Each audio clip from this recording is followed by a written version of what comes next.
So in the Hope Clinic today, we have Kelsey. And Kelsey's got in touch because she has a fear of flying, but she believes the reason for that is because her main issue is being out of control. So she has a fear of not being in control of things, and that's led to a fear of flying. Well, isn't it how people say that? Yes. That because they can't actually pinpoint where it comes from, they look for other excuses that might be why. So, that's what it's got to be. It's because I'm not in control. But yet they can go on a train and they're not in control of that. Yeah. And they can go on a bus and they're not in control of that. They can get in a taxi and they're not in control of that. You know, they can go in a supermarket and they're not in control of the prices, but they don't realise those things. And it's just something to put a hook on. And it's also interesting how, so invariably we'll discover that this has nothing to do with flying. And it's just that now, because she can't fly, that's the biggest inconvenience to her life that she can't get over. However, it's something before that she's managed to adapt her life around. Yeah, absolutely. And just to explain why you said there that invariably it's not going to be a fear of flying, why we know that is realistically it's very rare that someone has a fear of flying from something to do with a plane. Very, very rare. You know, usually it's something else that's become an issue on planes. Maybe 5% have had a bit of a bumpy landing or something like that. Even if that, like usually 95% or even more. But usually then that just exacerbates an issue that's already there. Exactly. But people pinpoint that. And I think all this comes down to people trying to find the answer. So maybe it's because I'm not in control. Maybe it's because of the plane. Whatever it is, it's obviously people desperately trying to find the answer. And hopefully today with Kelsey will be able to do exactly that. And it's that I don't know the answer that makes them feel so helpless and unable to get over their issue. So hopefully today in the Hope Clinic, we can actually start to unpick Kelsey's issue and give her that hope that she can now start to get over it. Yes. So welcome to our Hope Clinic, Kelsey. Welcome. Really lovely to see you. And literally, what we want for you today is to take something away from this session that's going to help you to have a happier life, basically. So this is your half hour of hope. And my question to you is, why are you here today? So I've always kind of struggled with generalised anxiety kind of all my life. But I think the most poignant things that have happened is I would say maybe 3 or 4 years ago, I developed a really severe fear of flying, literally overnight. And that kind of coincided with quite an awful eating disorder. So I can't really, they kind of like both controlled my life. And I never really understood what it was or why it is, and I don't think I'll ever really know. But then I think over the years, the anxiety has just kind of like manifested itself into fear of a lot of other things in life. So, I've never really been able to overcome. Obviously, my eating disorder I overcame, but the sort of the anxiety around flying is still there. It's quite prominent. I just tend to get a lot of anxiety in everyday life, a lot of like ruminating thoughts, things like that. But today, the biggest hope that we could give you is the hope that you can fly again. Yeah, I hope so. I really hope so. Okay, could I ask, you mentioned an eating disorder. What was that? Bulimia nervosa. And in the time, I didn't think I was actually in an eating disorder. I thought what I was doing was normal or healthy. And it was in lockdown as well. So I was going to get help. And then, because obviously we went into lockdown, then all that care and resources were cut off. And it was all around the same time. Yeah, so it was... And when was the last time you flew? The last time, so I went to Turkey with my ex-partner, and literally on the flight back, I just had this panic attack. I was shaking. I was almost like yelling, like, just get me off the plane. I felt really out of control, and that was the last time I got on a plane. And can I ask you a question? If I were to say to you, no, Kelsey, right, let's go to Manchester Airport and get on a plane. How does that make you feel? 10 being the worst, 0 being, come on, Nick, let's do it. I think the idea of going would be okay. It's when I see a plane. You know, airports have got big windows. As soon as I see a plane, I just immediately just spiral. Like, I always think it's going to be my flight that crashes. I'm always going to be that anomaly. Like, I'm going to be the one that the plane crashes on. Or So give me a score out of 10 on that as you think 10. about it now. 10, yeah. Okay, right. Yeah. Okay. And My other question to you is, so you were coming back from a flight from Turkey with an ex-partner. How was the flight going, first of all? Fine. Okay. And then, And had you flown before? Yeah, I flew to Bali, a 12-hour flight, No with problem. no problem at all, no. Okay. so it was the flight home that you then had a panic attack. Yeah. So tell me about your time in Turkey with your partner. Was it good? Did you get on great? Or was there something going on there? I think that was the first holiday that my eating disorder really started to take shape. Every meal we went out for, I was kind of being sick, and he was asking me questions about it, but being quite dismissive. So I was wanting to talk about it, and he was like, "You just need to stop doing it." So I felt very shut off, and ultimately that's why we ended up ending the relationship. But it was a rough week. I felt very much like I was just in my own head about what I was eating. I didn't take a minute to enjoy anything that was going on. And would you say that he was unsympathetic? Oh yeah, 1000%. And did that make it worse? Yeah. Okay. And then how long after did your relationship end?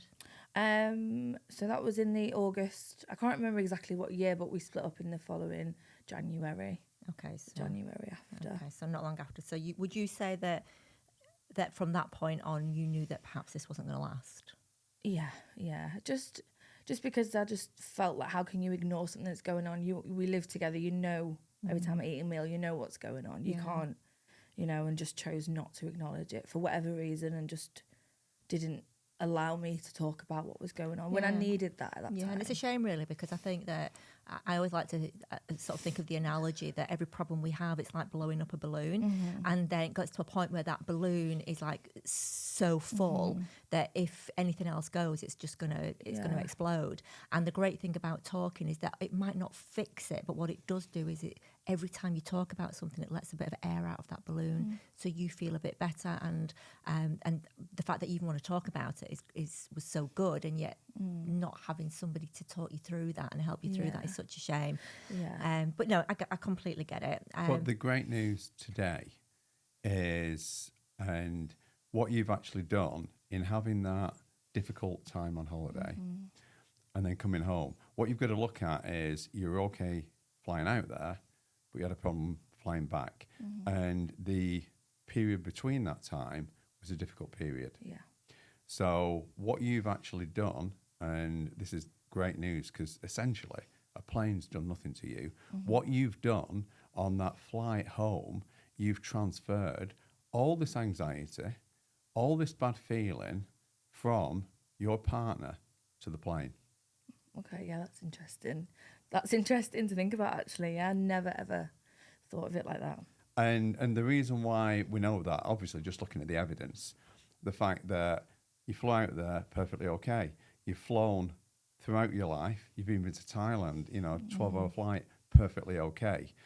The difference, so we've got to look at the difference this time. And the difference this time, as Eva just asked you, was about the time that you're in Turkey. You felt dismissed. You felt that, you had a myriad of emotions that you didn't like. And you're on the plane, but actually you're in a relationship. You live with someone, and essentially you love him and you don't want to blame him. So your brain then wants to find something to pin the blame on, and you put it on the plane. Oh, yeah. Yeah. And that's what's gone on here. Yeah. So looking at that situation, Kelsey, Yeah. when you were in Turkey, you weren't enjoying yourself. I'm guessing that you actually probably wanted to go home. Did you? Yeah. I don't want to put words into your mouth. You did? Yeah, I did, yeah. Right, okay. And what actually enabled that? What enabled me to want to go home? No. Yeah, how to did get you home. No, how did you get home? Oh, yeah, on the plane, yeah. So Okay. who helped? Me? What helped? What helped to get you home? I think just the drive to just get away from what I was experiencing while I was into. And what helped you to get home? Let me explain it. Let me ask you the question again. You're in Turkey, and you're... You feel trapped, really, feel because you were trapped. trapped in a situation that you didn't like what was going on. Yeah. You didn't like, you felt anxious, and when you feel anxious, we want to go to our safe place, and our safe place is home. Yeah. You felt out of control. Yeah. Because A, you've got an eating disorder that you're struggling to control, and B, you've got a relationship that you can't control how that person is dealing with your issue. And so realistically, you want to just get back home to your safe space. Yeah. So my question is, what was it that got you back home to that? I just wanted to be home. I wanted to be around people that. And what loved enabled it? How did you manage to get home? What was the saviour? The plane. The plane took me home. There you go. You see, Oh yeah. God, I've never spoke about any of this before, so it's like, yeah, it's overwhelming, but I didn't see it as a positive thing, obviously, at the time. Absolutely. Now we've said that, and you realise what saved you from that difficult situation that was full of anxiety. What was it again, sorry? The plane. God, yeah. Never thought of it like that at all. No, we know. And that's why, and this is a classic example of what we call transference, and you're not the first, which is why we asked you the questions that we did, that when we feel so out of control and so fearful that we do, just to be able to get on with life, we have to pin it onto something. You couldn't pin it on the boyfriend because you were still living together.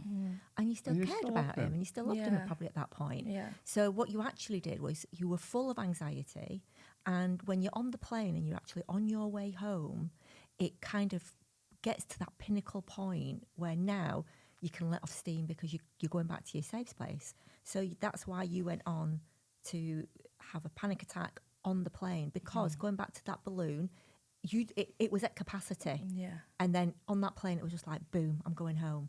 That's why you had a panic attack. And instead of realising it was the build-up of everything that had come before it, you then transferred all these negative emotions to the plane. But what you'd lost sight of is that actually the plane was your saviour. And always has been, because let me ask you a question. You said you went to Bali. Was that a good trip? No. Oh, it wasn't. It was better. Yeah, it was. Was it a beautiful place? I think what sitting here now talking about it, no. But when I was in it, I thought it was the best thing ever. Okay, but sitting here now, talking about that trip, it wasn't great, and I can see that in your face. I can see that there's a lot of reasons why that wasn't great. However, what enabled you to get home from that? The plane. You've got to have had some nice holidays in your lifetime. Yeah. Sure. Oh, yeah. Of course, yeah. Yeah, and then again, what facilitated that? Yeah, the plane. And what I think also you probably maybe don't consider is that there is a pilot and air crew that are flying every single day, multiple times a day, and they also have family to get home to. Yeah. Just like you. And you know that you'd sort of lost sight of you've had this panic attack on the plane, and you kind of said to the plane, this was you that made this happen. Yeah. And it wasn't. The plane is always the saviour. Yeah. That gets us where we're going and back safely. Essentially, if you look at a plane, you book a ticket for that plane to take you somewhere and bring you on. That's how it works. And has that always happened for you? Has the plane ever let you down? No. I bet people have, and you've still got friends. People have, and partners and things. Yeah. But yet, you know, the thing that has never let you down was what? Yeah, the plane, yeah. And I've attached this fear to it. Yeah. When it's But now you know that, you can let it go, because I actually have some great. I do feel lighter, actually, which is interesting. I do feel lighter. But you know what, Kelsey? I think when we don't understand something, and that we do lose hope of feeling better, because how can you feel better if you don't understand it? And literally, that's part of, you know, a big part of what we do is by helping people to unravel. You know, it's not what we're doing. It's not magic. We're just helping people to unravel their issue, because when we understand it, we can then make peace with it. Yeah. And essentially what's happened is that a misunderstanding happened that day, because you were in a heightened state of emotion. You were feeling confused, upset, anxious about other issues in your life, and because it sort of came out on the plane, you didn't realise what it was coming from. So of course, in that moment, you think it's got to be flying. That's it. I can't fly anymore. Yeah. So we understand that, and that is essentially, like I said, what we're doing is helping you to make sense of what actually happened, because by definition, a phobia is an irrational fear. Yeah. But what we've just helped you to do is to actually rationalise it and realise, oh, actually, that wasn't the plane. I got it a bit wrong. Yeah. But I'm just going to ask Liv to, in that folder, Liv, we've got some flying facts that I brought just for you. Oh, thank you so much. Well, I carry them around I with me. can but I can just see thought- such a relief in your face. I know, I feel Elsa. relieved. It's so interesting because for years I've been trying to piece it together myself, and the way that you've just explained that, I would never have thought that. Now I feel emotional, but not because in a sad way, but in a good way. I feel like I've let something go. Yeah, I saw that. I can You totally know. see that. Totally Yeah. see that. It's, and I've never spoke about it before either, so it's so interesting that I'm glad that I did. And I'm so glad you saved it for us. Yeah, I know. What a place to save it for. But I think I knew. I was like, oh no, I probably just need to talk about this. And I think even talking about it makes you feel a bit lighter anyway, doesn't it? Completely. Yeah.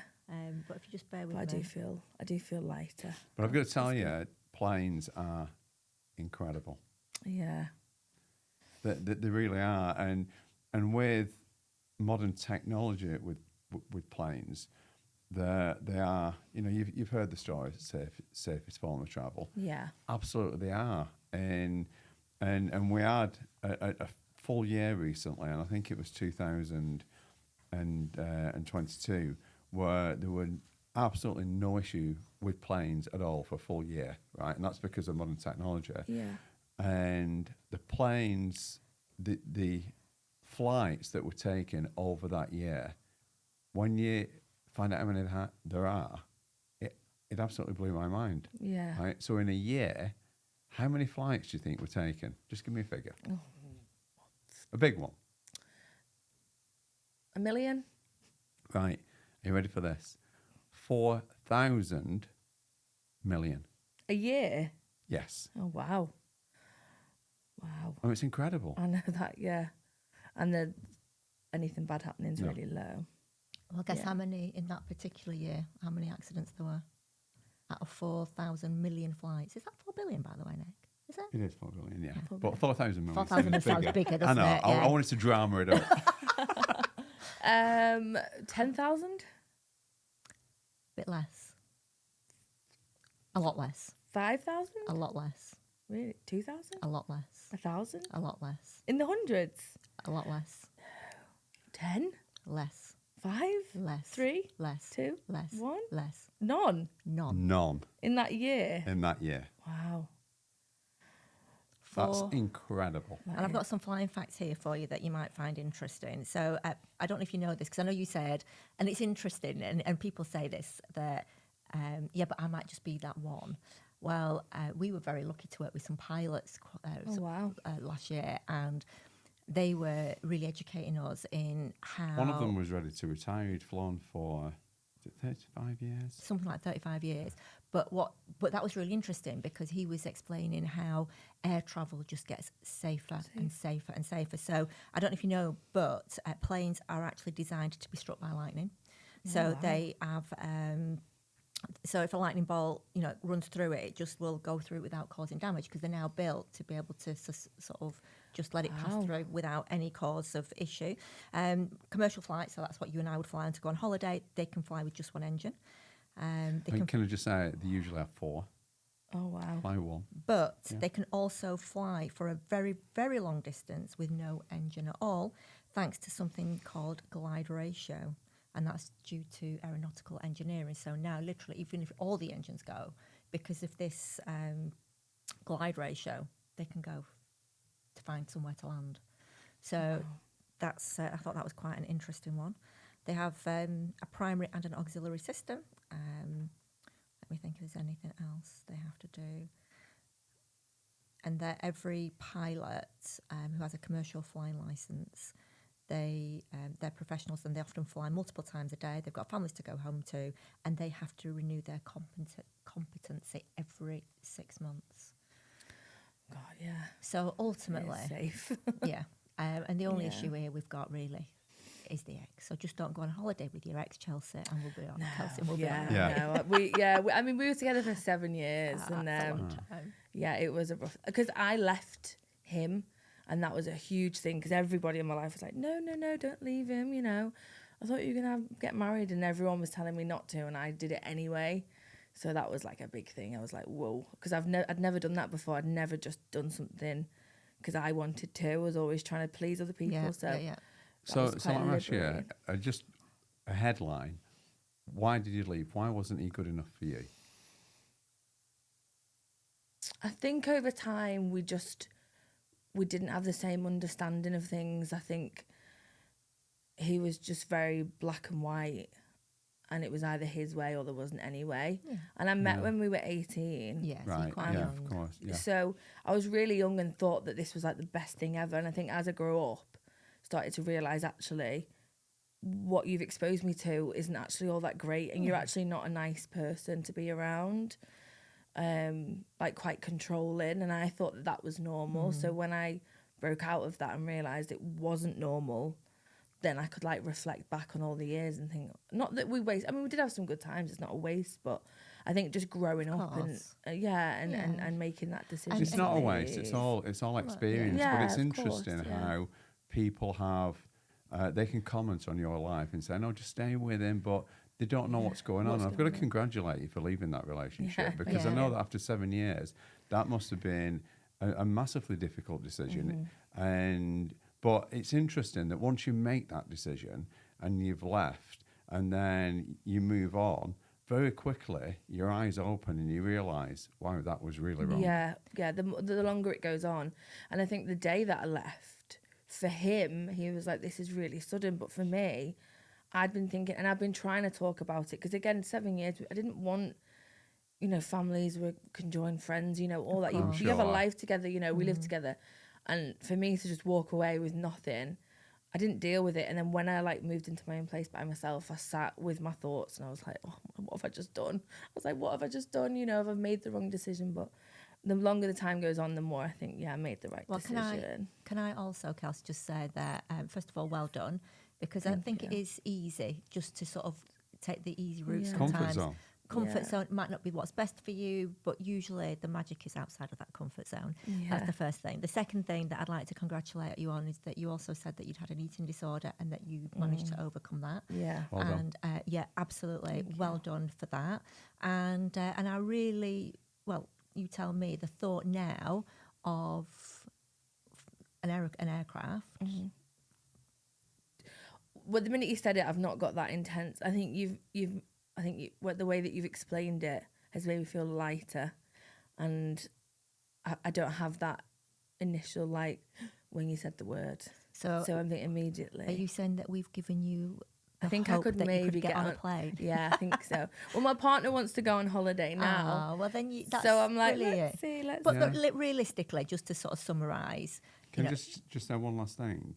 So your new partner, Yeah, how long is that relationship been going? 2 years. oh, good. Okay. Yeah. And in that 2 years, have you flown? No, Okay. no. And do you love... Oh yeah, 1000%. Yeah, really happy. Okay. So the last thing I'd like to add on top of this, why would you want to make your partner suffer? Why would you want to? Because I want you to consider that if you don't go on a plane, then you're making your partner suffer because of your ex. Yeah, well, yeah, that is a way of looking at it. That's a blown it. Well, I'm sorry, I had to do it. Well, no. I mean, I'm glad you did, because I would never have put the two and two together. But now you have. Yeah, you're right. Why should he suffer? Yeah, 1000%. And do you know what? Realistically, you ended it whenever you ended that relationship. That's it. Yeah. That was it. That was when it was done. This is the final piece. Yeah. This is the final piece of letting the repercussions of that relationship. Because did the plane ever do anything wrong? No. you get on there, you sit back, you get drinks brought, everybody's happy because we're going making fantastic memories. Yeah. It takes you, gets you there safely, you have a great time, and then it gets you back home safely as well. Yeah. And it's never let any of us down. No, you're right. Yeah, I think I do want to fly this year. I want to go away with him and make memories and put all that to, I think that's I think aside. and I've never been able to do that until now. So I feel lighter. So we do want photos and a little, Yeah, I was gonna Instagram, say, please, yeah. Kelsey, of I Nik and Eva. Here I am on the beach, wherever you are. Yeah, but it would be nice. I think about it. I'm like, oh yeah. So tell me now, where are you going to go? Where do we want to go? Ooh. Well, his mum and dad have got a villa in Lanzarote, so that's that's a great been start. Wow. Beautiful yeah, place. and it's my Beautiful birthday in place. August, so I think we've been talking about going away then. Excellent. Yeah. So thinking about flying now? I don't feel as scared, honestly. I don't. I'm not just saying that. I do genuinely feel. No, we saw the shift in you. Yeah, I feel lighter. Yeah, I do. Amazing. And I feel like emotional because I feel like not only that, I think I've been able to close that chapter because it's always been open Yeah. to why, and now I'm like, yeah, and like no, like let's move on and let's get on a plane, go away. Well done. So we Thank say that you so half much. hour of hope was successful. Yeah, I would say so. Yeah, I feel a lot better. Which Thank is yeah. you. Thank Oh, well, you. thank no, thank you Amazing. so much. so much, Kelsey. Thank No, you. thank you. I appreciate your help. I feel better.